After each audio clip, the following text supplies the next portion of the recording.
So that's it, boys. We find ourselves through to the next round of the Carabao Cup, courtesy of some brilliant play from Tyrique George.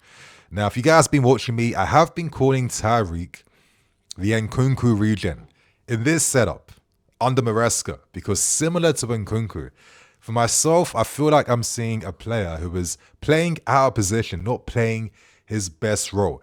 He's not a forward, especially not in Maresca's setup. In Maresca's setup, it's a Joao Pedro or it's a Liam Delap who is able to hold the ball up, bring others into play, and be that platform striker. On the wings as well, he fares better, but I don't think he gets the best out of his qualities. I've been saying for a long time, Tyrique's best role is playing behind a striker, linking the midfields and the attack.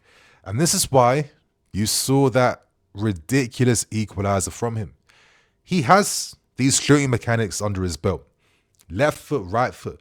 Scores a variety of goals. Let's not forget all the goals this guy was bagging for the under-21s. Outside the box, curlers, driven efforts. He has that down to a T. But realistically, how are you going to see any of those shooting mechanics when you're playing higher up the field, out of position? That is not his role. So I felt like that equaliser was definitely the frustration that maybe he feels playing in this unfamiliar position. And I kind of think that it was like the metaphor for the entire team's frustration against Lincoln City, who put in a game today that will give a lot of Chelsea fans some question marks, make us think about a few things, but credit to those Lincoln City players and fans for making the game hard for us. You know, they wanted us to suffer a bit. Lots of fouls to break play up. Played it long at times. Played it very direct. They weren't afraid to throw men forward when the opportunities arose. Like, they tried to make the game state as difficult and uncomfortable for us as humanly possible. And they had that first half. They outshot us in that first half. It was a real ordeal. A real ordeal. So we can thank Tyrique George for that ridiculous strike that how many guys in our squad are actually scoring from. That half volley, yeah, superb. And of course, he plays the pivotal part in setting up Buonanotte with a nice little deft pass into Buonanotte's feet. And the finish was, I guess, used a lot, but it was a little bit messy-esque in terms of the composure to just kind of stab the ball away from the keeper. So 2 moments of excellence, and that was enough to get this job done. But we leave this game with some question marks. One question mark, in my opinion, falls to Jorgensen. Yet again, we've signed a goalkeeper who doesn't have hands. Bro, we've seen Kepa. We've signed Kepa's regen. Here's Kepa's regen. Because you can't rely upon this guy. I mean, to have no improvements in your game after being here for 1 year. It's mad. It's mad. But I don't understand how we found ourselves in a position where, with all the data analysis and all that nonsense, that we end up signing a goalkeeper that you can't rely upon in the end. I mean, he puts us under so much pressure.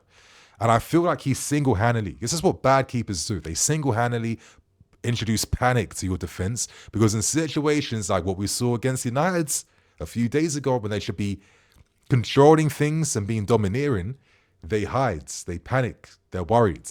And the fact that Jorgensen wasn't able to translate his game against Lincoln City tonight, it's not looking good. Because, I mean, if there's one bare minimum that you have to expect in this country, is that your keeper is confident with his hands. So I don't know what to say, because he'll be our keeper now for the next few games. As a fan, because I only care about winning and turning this bad route to something positive, I pray this guy is just kind of showing us some nerves. And I'm hoping it's simply just that, and he is a lot better than what he's showing. Because otherwise, Lord have mercy on us, man, honestly, because this guy will single-handedly cost us when we have Prem duties again. You can believe that. Poor showing. Little other details too. The long throws. I know it's like the meta this year. My lords. Do we look like we panic so much, bro? Like, they literally turned into Brentford in that moment. And then they hit the bottom of the post too from that action. We don't have that domineering presence. This is why Tosin is in the team for these types of things. But it's just really annoying, sadly, that Tosin doesn't have any recovery pace. This is what really hurts our high lines. There's certain times, yeah, where your defender is going to be 1v1 because an opposition team will get the rare 1 or 2 counterattacks and they'll go 1v1 against you. That's just the rules. That's how it works. It's a shame that this guy can't control those moments. He can't. But in terms of everything else, he can. But this kind of sums us up after all the investment over the years. We still aren't any closer to kind of plugging in these small tactical inconsistencies to have a fully fine-tuned team that is ready for the task ahead right now. That's an issue. And I guess the other issue, and I say issue, and imagine like italics or apostrophes when I'm saying issue, is the conversation on positional play. And I want to say conversation because I'm not someone who's Maresca out. I think that's too premature. You're letting the insecurities get to you. You've not seen anything yet. We're allowed to be a little bit bad in patches.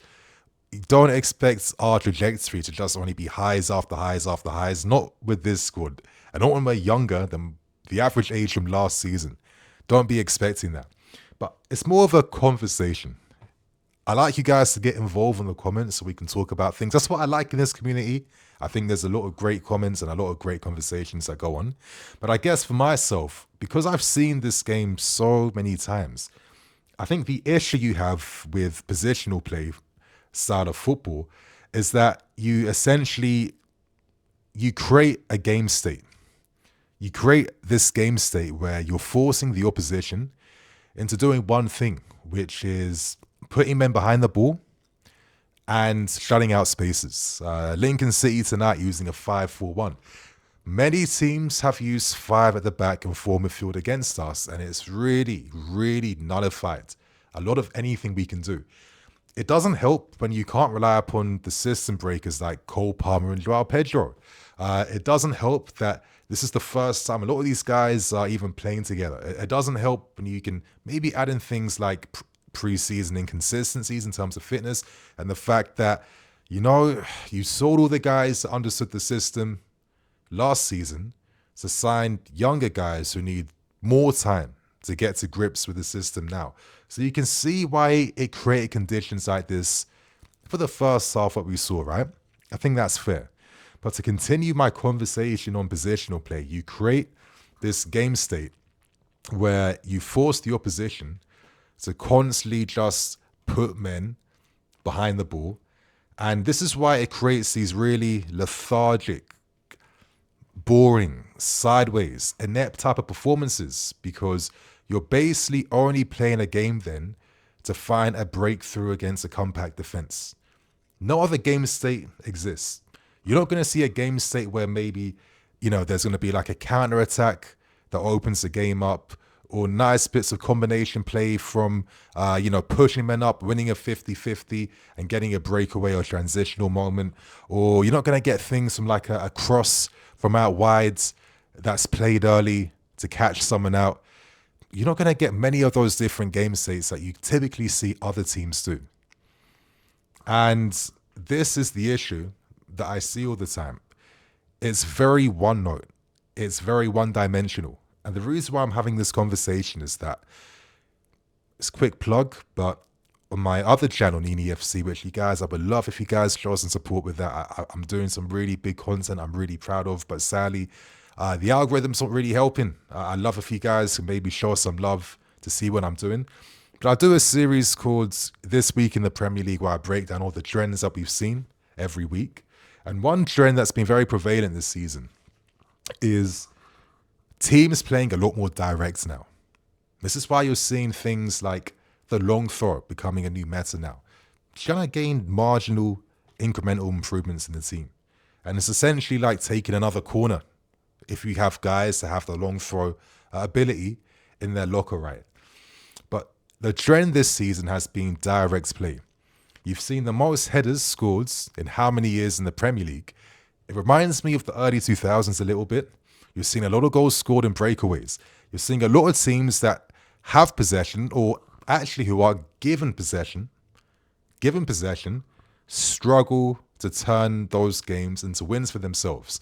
And I guess for this conversation, my fear is, okay, maybe fear is strong, But my thought at the moment, something I'm pondering over, as I do, I ponder on this football stuff. Are we potentially setting ourselves up for failure by backing a dated way of playing? Maybe that sounds a bit too harsh. I don't think the positional play thing is done and dusted. Absolutely not. And as we've seen, against PSG and many other teams, it does create a lot of these transitional direct moments for sure. For sure. I don't think it's a dinosaur, but it is interesting that teams now are focusing more on not dominating the possession battle. I think it comes from the fact that today, man, players are so fit. Yeah, managers are much better now. Even the way coaching is at the grassroots levels is different. It's a lot more about teaching control and game states and, robotic footballers who know what to do when and where. A lot of teams now, if you want them to defend for 2 hours, they can do that and you'll struggle. And the thing is, we can go to a Lincoln City and still have a difficult game state because we've reduced the dimensions of possibilities down to just finding breakthroughs against a team that is sitting back behind the ball.